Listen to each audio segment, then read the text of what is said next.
Gaurko eguna luzea da, bete-betea, eta gaurko eguna hasiko dugu Eba Perez Pons eta Ainhoa Urienekin batera idazkera queerraren inguruan hitz egiten. Ordu bete inguruko hitzalditxo bat izango da, inguru bat izango da. Y para la gente que no entiende euskera, tenemos traducción simultánea, a ver cómo sale, porque es un poco experimento, pero si hay algún problema, por favor, avisar. Y eso, hemos mandado el enlace para la traducción por el email que mandamos con la información, estoy mirando en general, no sé quiénes son, pero con el enlace de la llamada o del stream y listo. Tenemos camisetas y bolsas para si queréis colaborar con el museo y con las jornadas, que están aquí visibles, pero también están en la mesa afuera y en cualquier momento ahí estarán disponibles. Y también hay una caja de voluntad para si queréis también colaborar antes de la comida, o bueno, estará en el comedor. Y poco más, ¿verdad? Vale. Ongi etorriak, eta espero dugu disfrutatzea. Eta egun oso politia pasatu.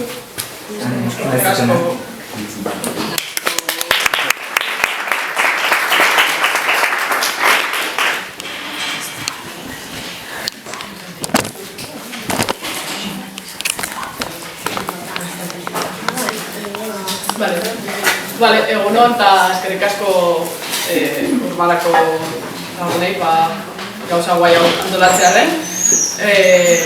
Eba eta bio antolatu, pixka prestatu dugu gaurko hitzaldi hau berai pasatako galdera batzun eta inguruan, baina gero beste edozein galdera sortzen bada, egun osoa dugu honi buruz hizketan egiteko, así que aplikatuko gara elkarrizketa egiten, eta pixkat lehenengo eta ziguten amua edo izan zen queer narratiba euskal testu inguruan zer den, eta uste dut diok ados dela ez genekila hola errepaso historiko zehatz bat egiten, eta igual hortarako norbaitek edokiko balu desira desordenatuak ingurua referentzia bezala ustea hor ematen duelako errepaso historiko bat egiten duelako, eta baita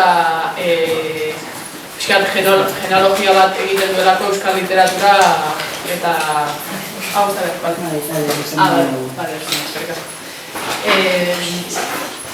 hori, desira desordenatuak liburuak egiten duelako 2010koa da liburuak, ordurarte euskal literatura eta queertasunaren inguruko gurutzaketa batzuk eta aztertzen ditu, norbaitek nahiko balu, igual gu baino referentzia gehiago tratatuko ditu liburu hortan. Eta nik hasierako galdera hau edo queer narratiba kokatzeko eta kontuan hartuta jardunaldi hauek direla pixka landa eremuan eta kokatuta eta begirada horretatik eginda, uste dut interesgarria dela queer narratiba nola kokatzen dugun landa eremuan aztertzea, edo izan alko zela hori. Eta horretarako ere kontuan hartu behar ditugula landa eremuko kapa diferenteak, ez? Izan daitezkela baserri ekoizleak, edo ekoizpena martxan daukaten baserriak, familia nuklearrak bizi diren baserriak, gero badaude ere landa eremura joandako hiritarrak, badaude ere landa eremuko proiektu alternatiboetara bueltatu diren jatorriz baserri eremuko jendea, igual hirian egon dena eta gero landa eremura bueltatu dena bestelako proiektu alternatiboago batzutara. Eta uste dut, hor egon daitezkeen beste kapa asko, eta kapa horiek guai dagoela ere kontuan hartzea queer narratibak aztertzeko orduan, bakoitzak ematen duelako modu diferente bat, ez? Eta uste dut historikoki aztertzeko eta pixkate bat abion gabezia edo bazen pixkatori historikoki zaila zitzaigula azterketa bat egitea horrela, behintzat aztertzeko historikoki kapa diferente, landa eremuan egon daitezken kapa diferente horiek ere kontuan hartu behar ditugula, ez dalako berdina queer narratibak nola garatu daitezken nekazaritzatik bizi den baserri baten, edo honen moduko eremu baten, ez? Baserri edo landa eremuko gune bat, baina arte gintzara bihurtua, uste dut pixkat kapa horiek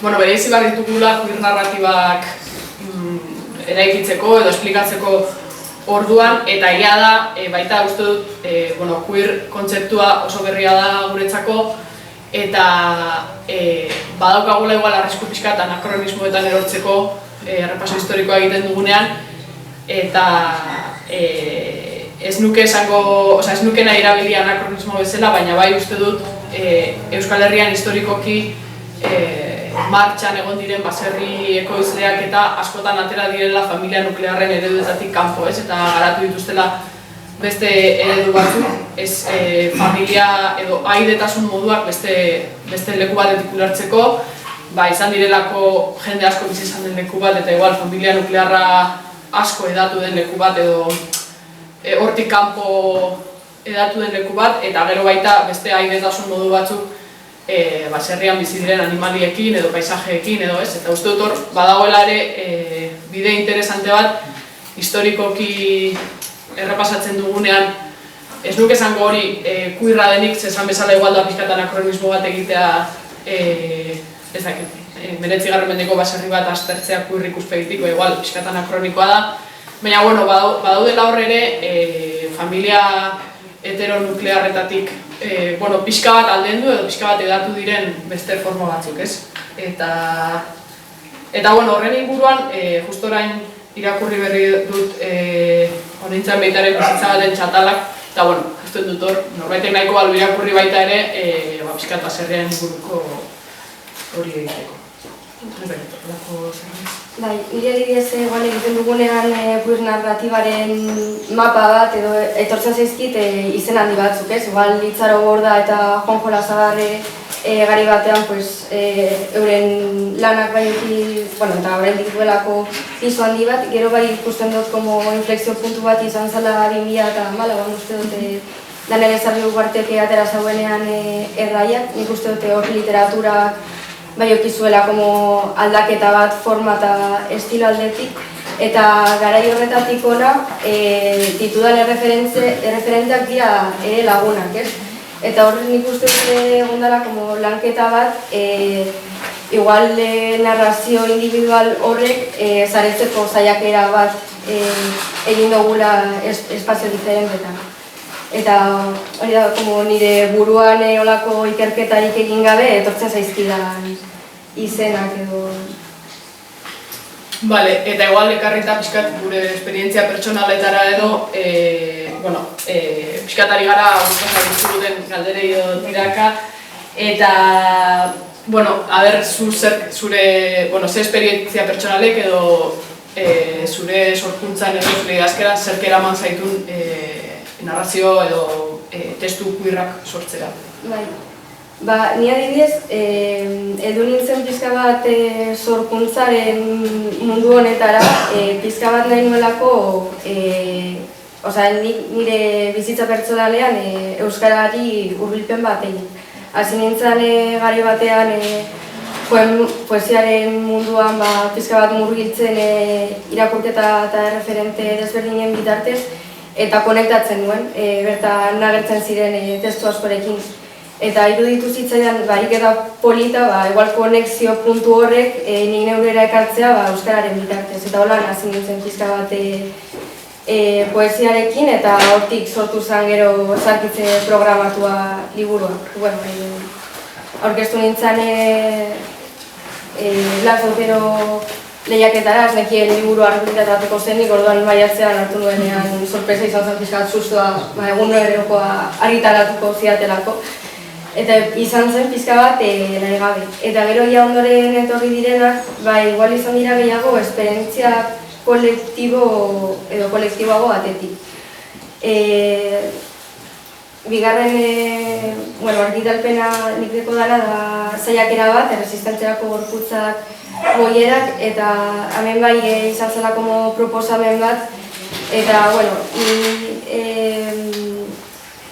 ibiltzen zen espazioetatik edo, eta gero bere unibertsitatean egin nuen master amaierako lanarekin nuen material bat, eta pixka bat hori zaretzeko eta kolektibotasun hori modu publikoago batean plazaratzeko, izan zen ariketa bat. Eta gero hortik aurrera egin ditudan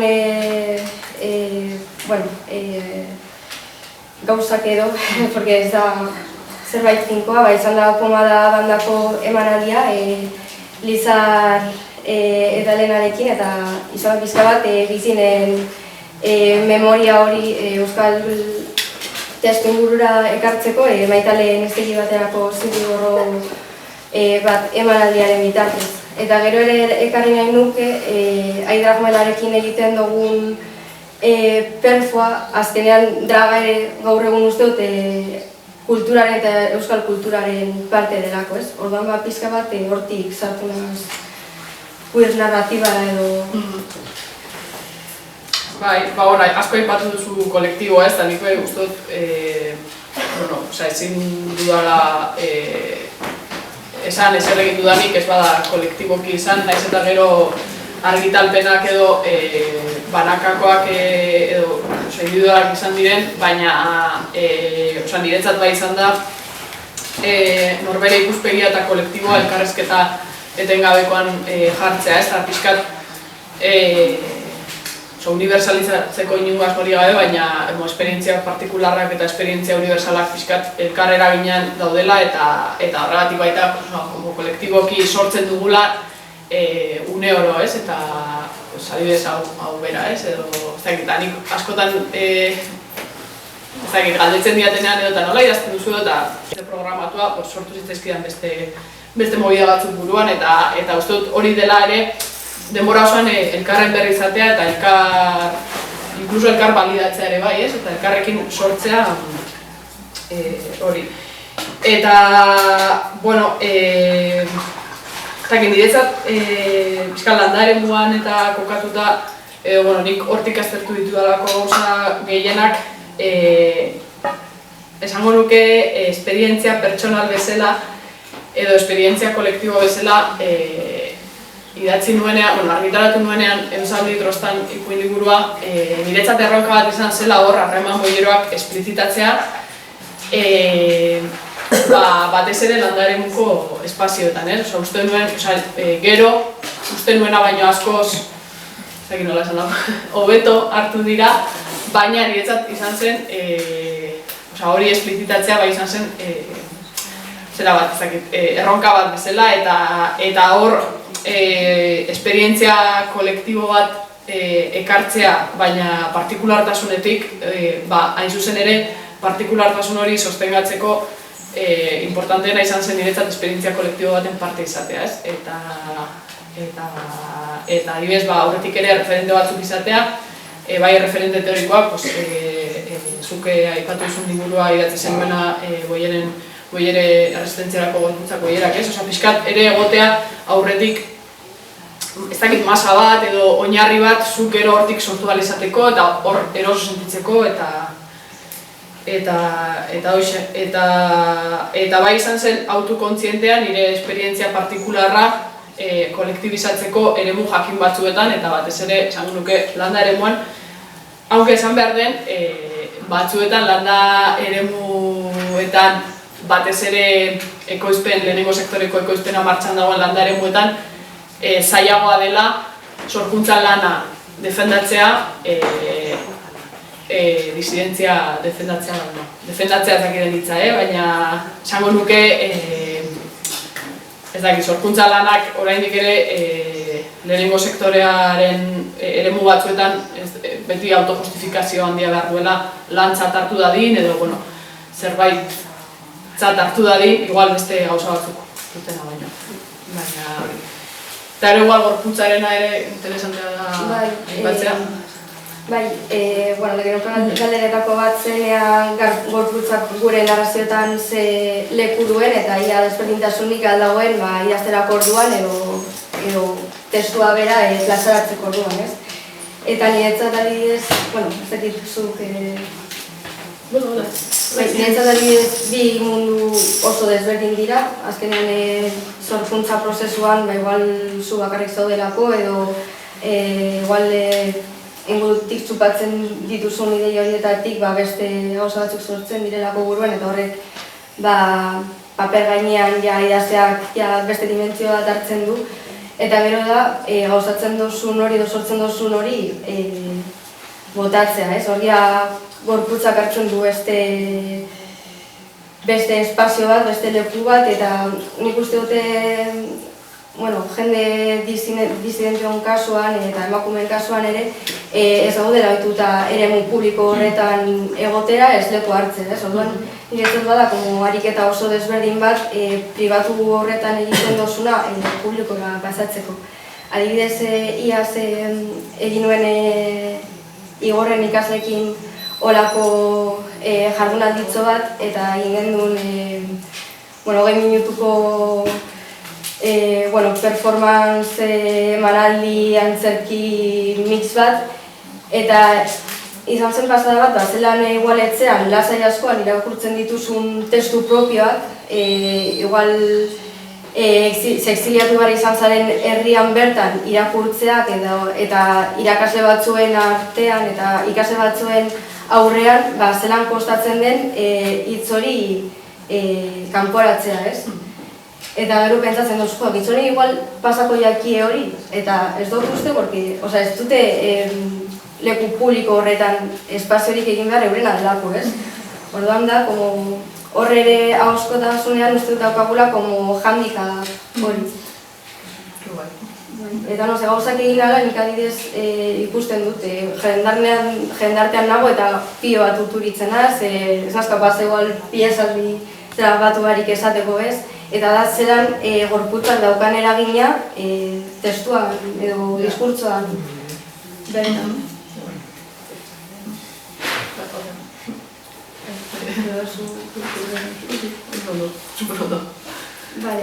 Hori igual zatuko gara beste bloke batean, hizkuntza eta identitatean, eta lehenengo galdera, euskarak zer baldintze dokera eskaintzen dituen queer identitateak adierazteko.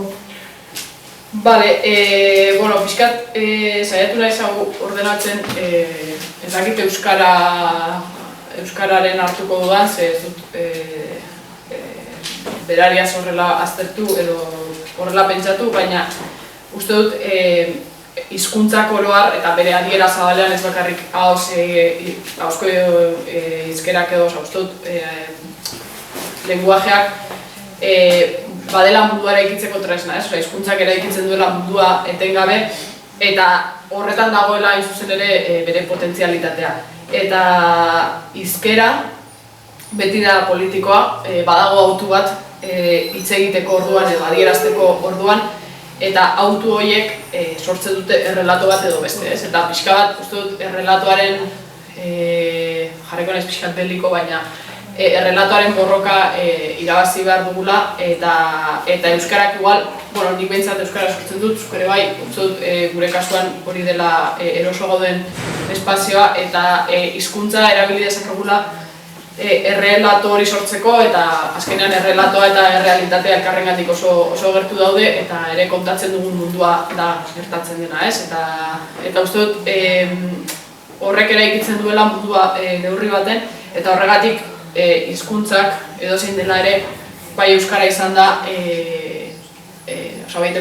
ere ematen digula potentzialitate bat mundua eraldatzeko eta errelatoa geure egiteko. Eta aurrekoan irakurtzen nuen eta ez dakit oso ondo non hizkuntza ez dela ondasun finitu bat, ez dela eta gustatu zitzaidan ideia hori ze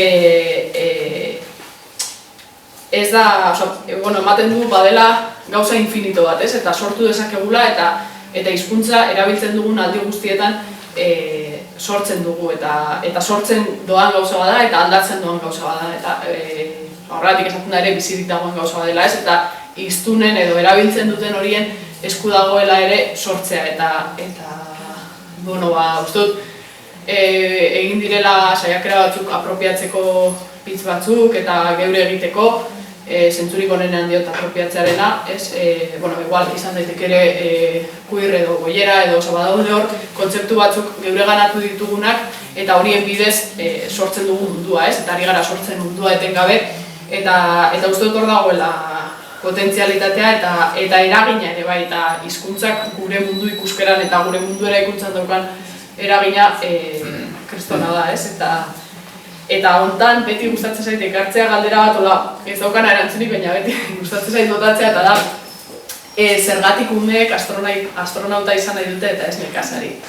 Eta da, bueno, oroar askoz pelikula guai gehiago dagoelako astronauten inguruan, nekazarien inguruan baino ez, eta pixka bat ere errelatoa aldatzearen edo errelatoa geureganatzearen zera horrekin, pixkat hoiei heldu eta ez dakit, igual gero umeek batean eko dute nekazari izan, ez dakit, hori den ere helburua, baina, bueno, uste dut galdera horrek ematen duela zer pentsatua errealitatea eta hizkuntza lotzearen hortan. Eta, bueno, aipatu dugunez ere euskara igual, euskara sortzaren garrantzia ere, bueno, nik ikusten dut hor nazio ikuspegi batetik ere,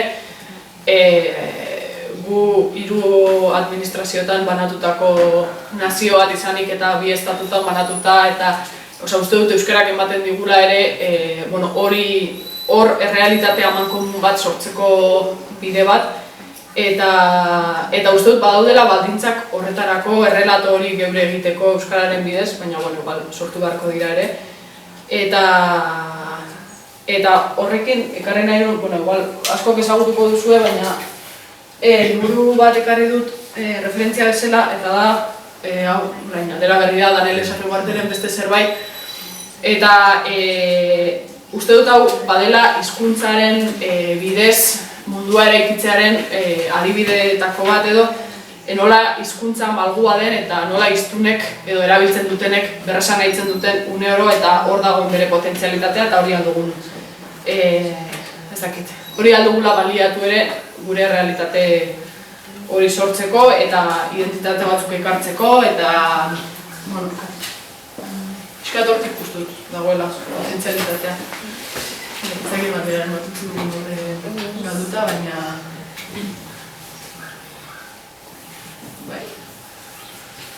Eta igual guk hori ikarri dugula, ari garela hemen literaturataz eta pixkat hori delako gure eremua, baina berdin pelikulekin edo berdin podcastekin edo berdin, bestelako euskarri pila batekin ere, nola sortzen dugun mundua, askotan hizkuntzaren ez egiten dela, eta ez du esan nahi ahozko hizkuntza bakarrik, bestelako adierazpenen bidez eraikitzen dugula, eta pixkat hori gure ganatzen hasten garenean, eta uste dut ari garela egiten, aldatzen direla gauzak.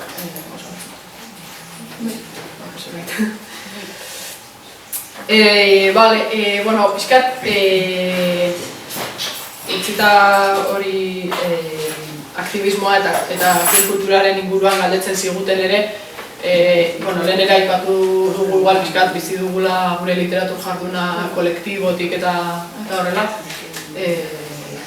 Pixkat zuk nola bizi duzun edo nola gurutzatzen diren aktivismoa eta sorkuntza lana.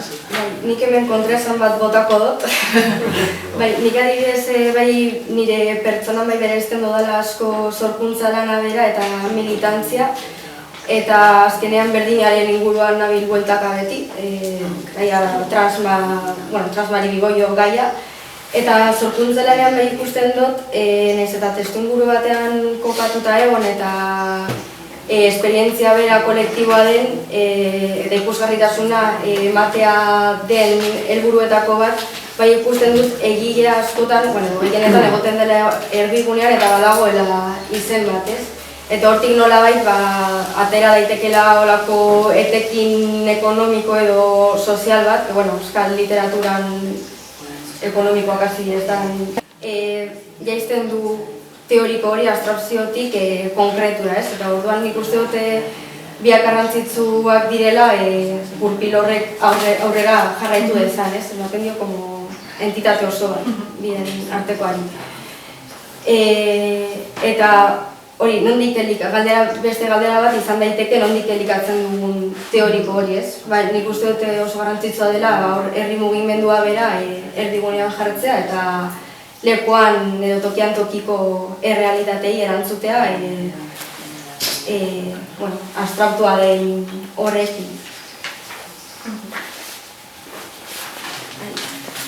Bai, nik uste dut badaukala, aipatzen zenuen horretatik eta zer eragin izan dezakeen ere aktivismoa eta sorkuntza lana gurutzatzeak eta uste dut gorpuzten duzunean hori eta gorpuzten duzun horretatik sortzen duzunean ere hor ja badagoela kokapen bat per se eta kokapen horren kontzientziatik ekiten duzunean edo esaten duzunean ez dakit horrek aktivista bilakatzen zaituen etiketa bezala, baina uste dut ari zarela mundu bat egiten, ez? Eta esango nuke egitea badela adierazteko edo esateko modu bat, baina esatea bera ere, edo kasu honetan sortzea bera ere badela egiteko modu bat, ez? Uste dut hor badagoela alderiko kontu bat, eta ez dakit, igual batzuetan esatea edo adieraztea edo ez dakit, testu bat sortzea edo poema bat sortzea edo komiki bat sortzea edo ez dakit, marrazki bat sortzea ez da praktikoa per se, ez du horrek izan ematen bere horretan edo baina egiten baduzu ari zara, hori esaten baduzu ari zara zerbait egiten, ez? Eta uste dut aktivismoarena ere hortik ulertu daitekela eta horregatik dela importantea ere sortzaile bezala kokapen batetik egiten dugun hori. Eta igual espazio buruz hitz egiten, zein tokitik sortzen ari garen kultura queer berria, ez? Nik uste dut, jende queerra gauden lekuetatik ari garela pixka bat hau sortzen, ez? Adibidez, nire testu inguruan ikusten ari naiz duela 10 urte geneukan argazkiarekin konparatuta, adibidez gaztetxeak eta leku autogestionatuak bilatzen ari direla como espazio oso garrantzitsu bat honen sorreran. Eta ekarriko ditut hemen 3 esperientzia, Pomada Banda Dragmela eta Bestiak Karmelako liburutegia. Pomada Banda, eta Elena Olabel izan Begoña, hiruron bitartez sortu genuen taldetxo bat. Hasiera batean ez ginen ezagutzen eta ezagutzen hasi ginen udaletxe desberdinetatik deitzen zigutelako poesia boieroa egin zutelako eta horreri bizibilidade emateko. Baina konturatu ginen ez geundela ez eroso formatu horretan, ez leku horietan eta gainera publikoa ere askotan ez zitzaigula gustatzen. Orduan topaketa horietatik hasi ginen harremana izaten eta egin ginen lagunak eta hortik sortu genuen ez gara inor jardunaldia precisamente poesiari gure espazioetan leku bat eman nahian. Eta izan zen Bilbiko kulturretxean eta zazpikatu gaztetxearen artean egin genuen jardunaldi bat. Eta ez gara inor izena zetorren pizka bat hortik, ez? Euskal kulturan daukagun lekuari referentzia hori. Eta hori, hortik agertu zen, derrepente, poesiaren bueltan boiera pio bat hurbildu zirenak, euren etxeetan testuak sortzen zituztenak, baina momentura arte ez zutenak euki edo aukerarik edo gogorik edo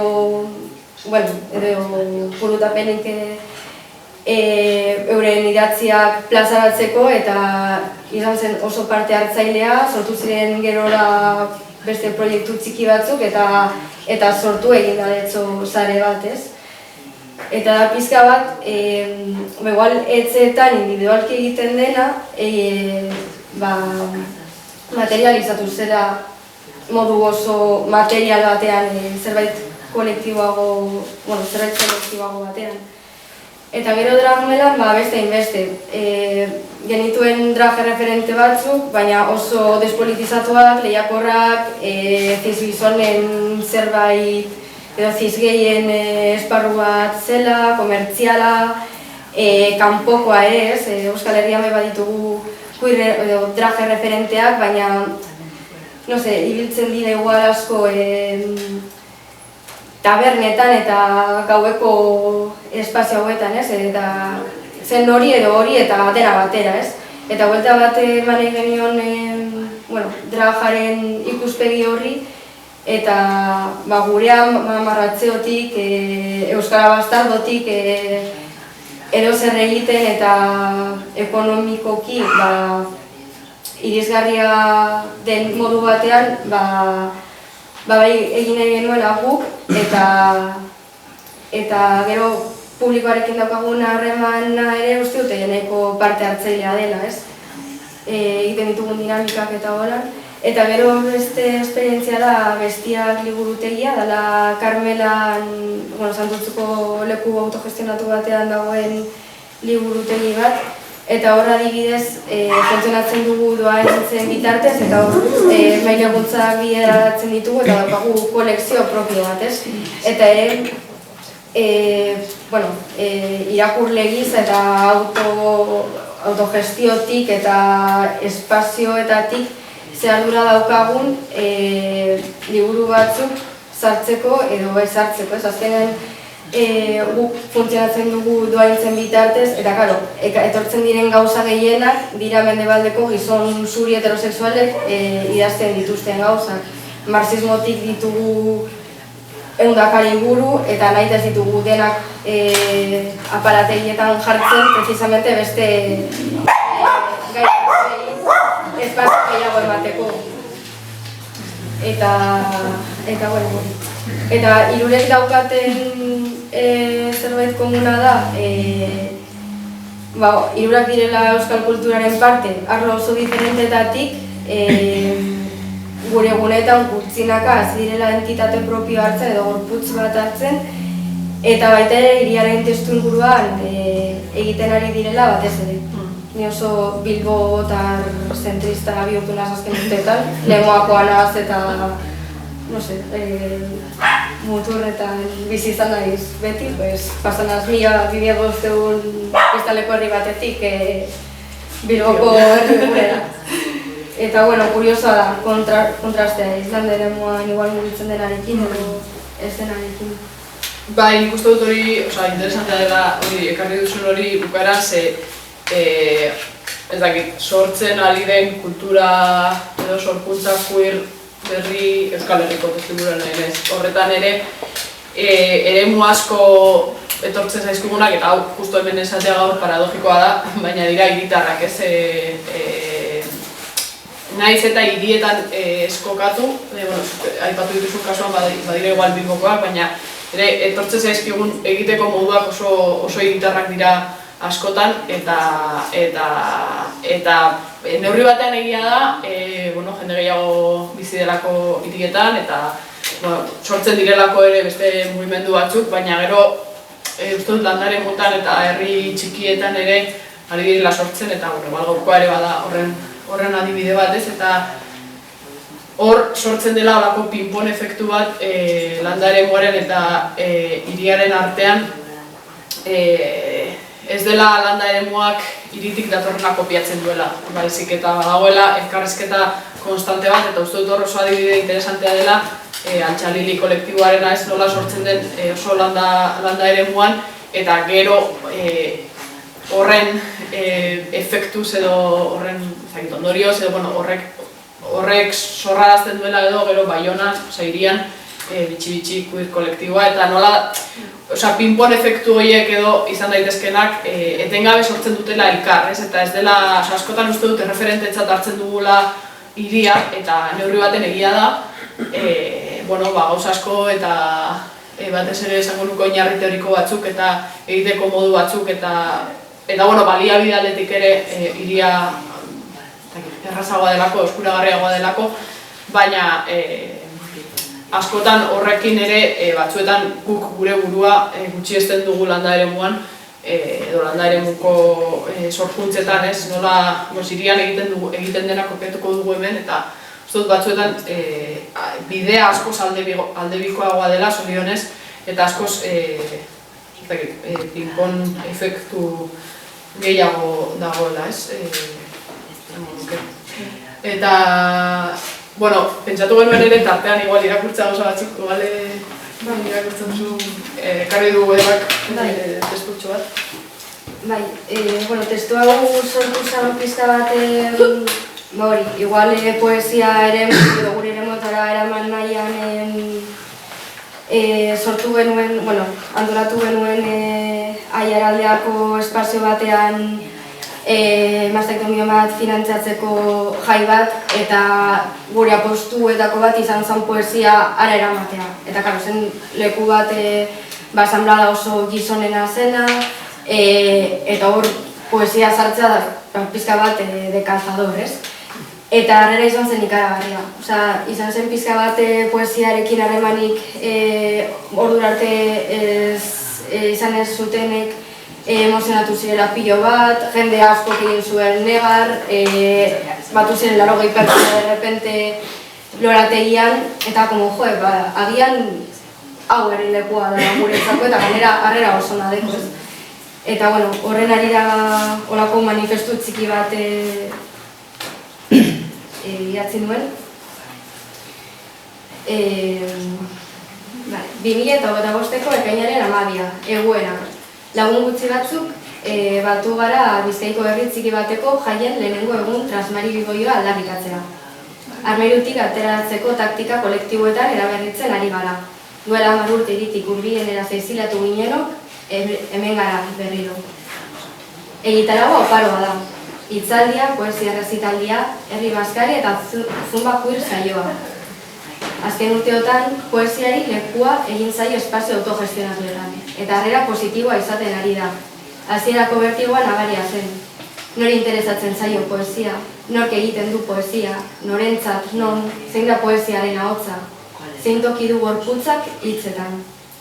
Genituen erreferente handiekin eta tradizio osamatzen genuen poesia formatu zurnarekin, zaila egiten zitzaigun gure ahotsa, asmoa eta irudia galdera horien erantzunetan zilegitazioak eta intentsitateak sortu eta mugitu bere ritmo anitzetan.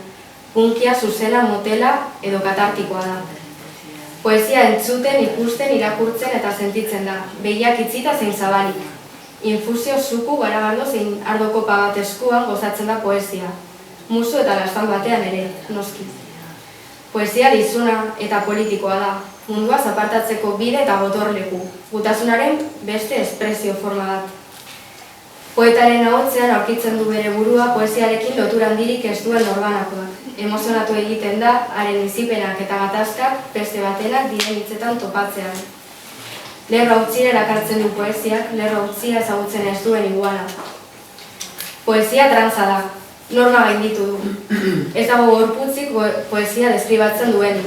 Gorputz guztiak direlako poesia. Kontraesanean ehuntzen da poesia. Langile klaseko maketo zaharren biloba euskaldun berriok eta poesiaren bastardok akatu ditugu poesiaren aitak. Ezagutzen ez ditugun gizon helduek, jada ez digut esaten zelan irakurri behar ditugun gure poemak. Eta poeta gizon modernoek iraungitzeak dagoen moda bat garela esateari utzi diote. Ez dira ausartzen. Oraindik gertatzen da, baina... Poesia gure egin dugu, bazterreko elitismo, sotil eta patriarkaletik askatu dugu. Eta, sasako egun horri erantzun batekin, baina, justo da, igorreko poesia.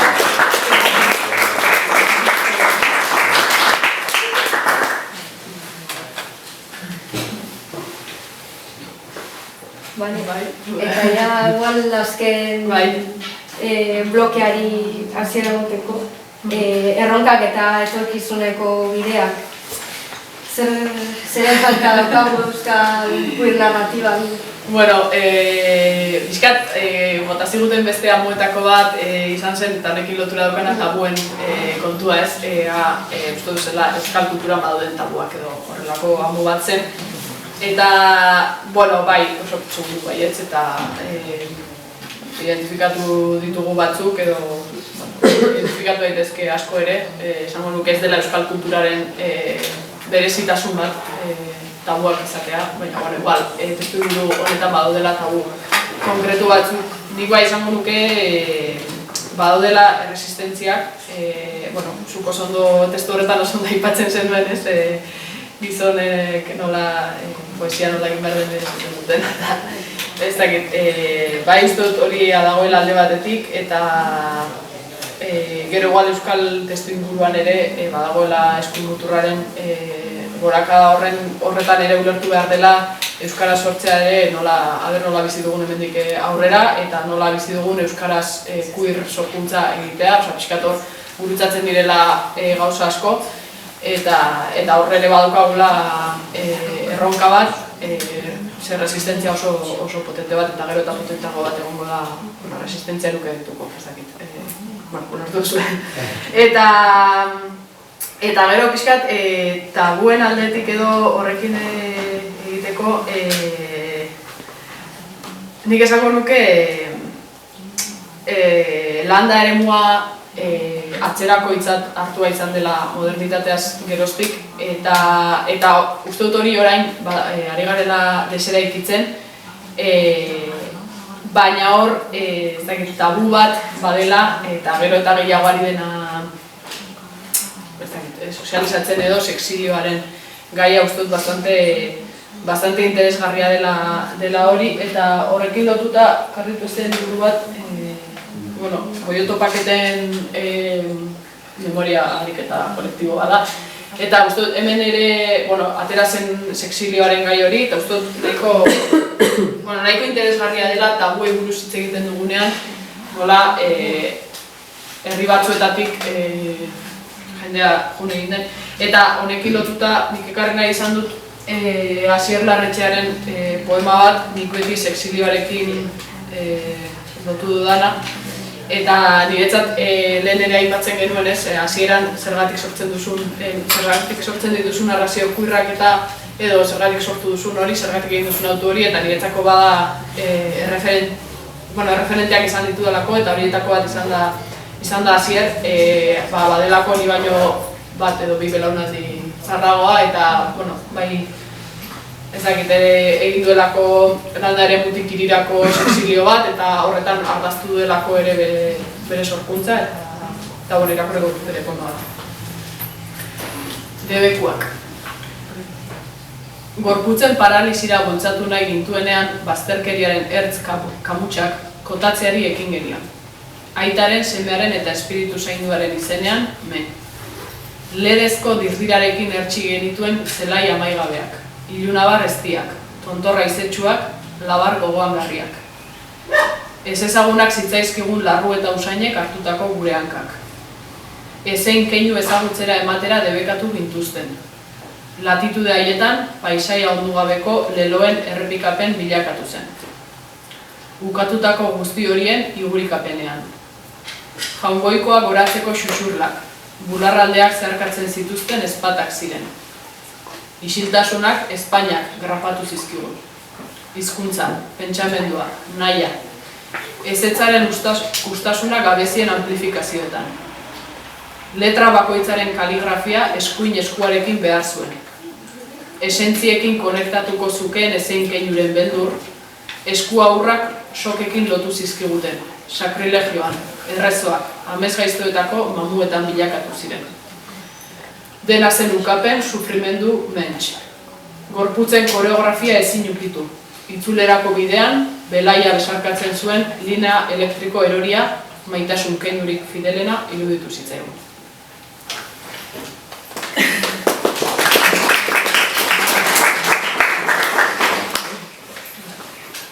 Ez da, tabuei buruz edo zerbait nahi duzun edo? Nik uste dute gizartean orokorran tabu dena, gero kulturara ere pasatzen badugu, hor ere tabua dela, ez? Eta nik bai hartzen dudala faltan, ja literaturan orokorrean eta euskal literaturean konkretuki, igual transgenari boi harremanetan ematen diren violentzien narrazioak. Uste dute euskal testuinguruan ez daukagula horrelakorik, esango nuke ez arlo akademikoan, ez fikzioan ez da, eta nik faltan hartzen dut. Porque gero ere zelan berrelikatzen den, militantzia teorikoa eta kultura, militantzian ere da gai bat dagoenako oso albo batera, topaketetan zaitu ginen gaiari heltzen, baina da espazio hori eman genion eta gero ia ez gabiltza horreri tiraka, ez? Eta azkenean badirudi lege bat ez baldin bada jartzen erdigunean, gauzek ez dituztela olako ikusgarritasuna hartzen eta ez direla existitzen, ez? Baina, nik uste dute badala gure euskal testuinguruan daukagun tabu handienetako bat, eta hartzen dituela arlo guzti horrek, soziala, akademikoa, fikzioa, kulturala, denak ez. Eta Vale. Eta, igual pixkat aurrera begira edo jartzeko eskatu ziguten bukaera aldera, erronkak edo etorkizuneko bideak edo, pixkat hitzaldiak dira. Niri pertsonalki erronka bezala edo, bota zigutenean ze erronka edo jarriko zeniokete honi, ez dakit.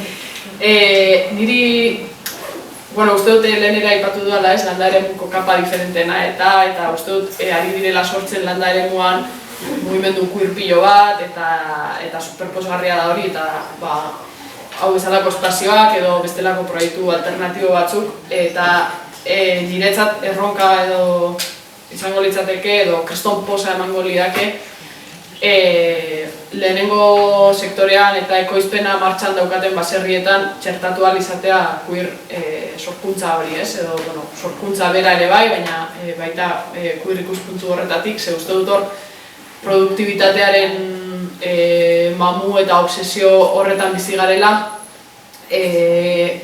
denok eta uste dut baserrietan eta hori oso agerikoa dela eta oso produkziora lotuta gaudela eta sorkuntza askotan bada uste dut desprodukzioa edo ez. Bada hor, zegoen Kepa Fernandez de la Renoaren liburu bat, ikerketa bat egiten zuen lana eta laneza bere izita ez eta pixkat baserrian zer, berak egiten zuen ikerketan zen baserrian zer hartzen zen lantzat eta zer lanezatzat ez eta askotan emakumeek egiten zituzten etxeko lanak hartzen ziren lanezatzat, bazeudelako lotuta ere hizketan egiteko momentuekin edo zirelako gehiago, hartzen zirelako aisialdiko modutzat, ez? Arropa garbitzera joatea bazen auzokoekin juteko modu bat eta hori bazen aisialdirako gune bat eta berak aipatzen zuen, ez zela kasualitatea ere hor lanaren banaketa sexual horretan zer hartzen zen lantzat eta zer lanezatzat, ez? Eta esango nuke hori estrapolatu dezakegula ere arte sorkuntzara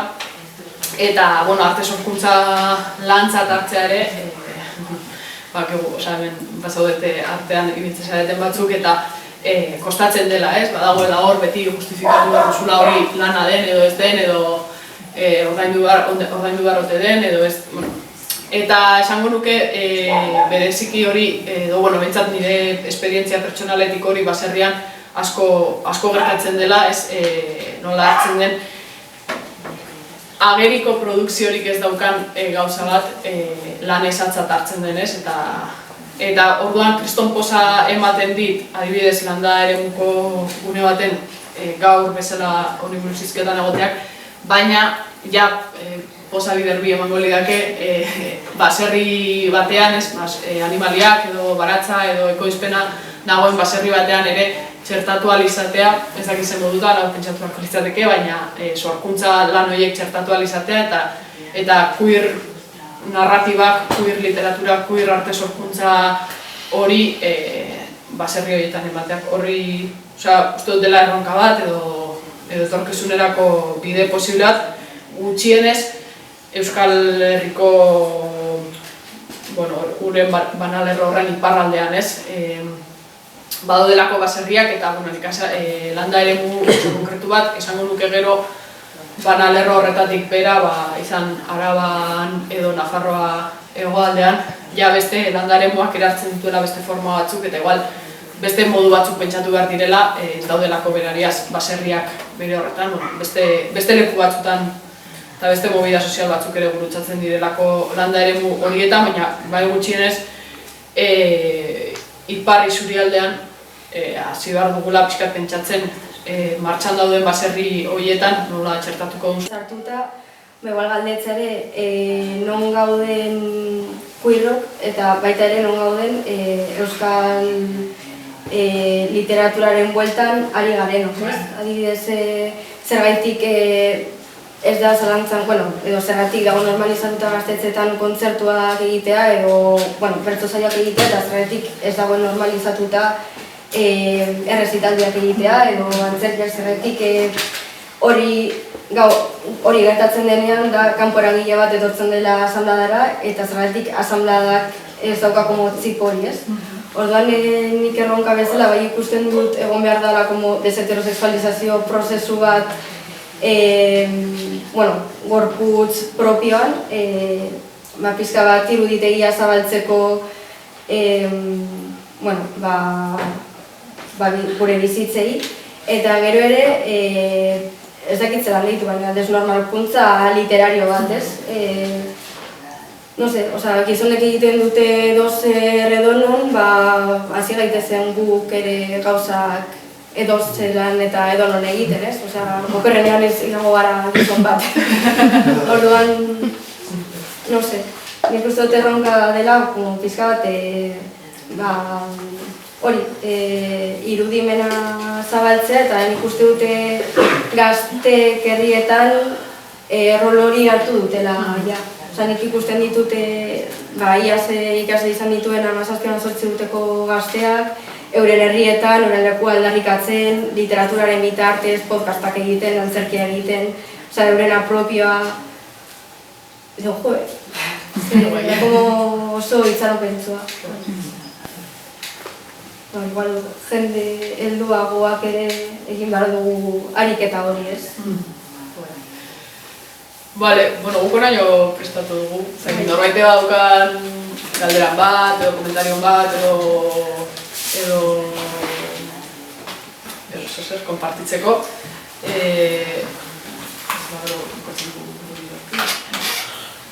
Nik bitartean, jak ekarri dudan baita beste referentzia bat, hau, Mika Tolosak, Don Campbell-Stronen liburu hau, Ipar Euskal Herriko barnealdean LGTB mugimenduaren genealogia bat egiten du.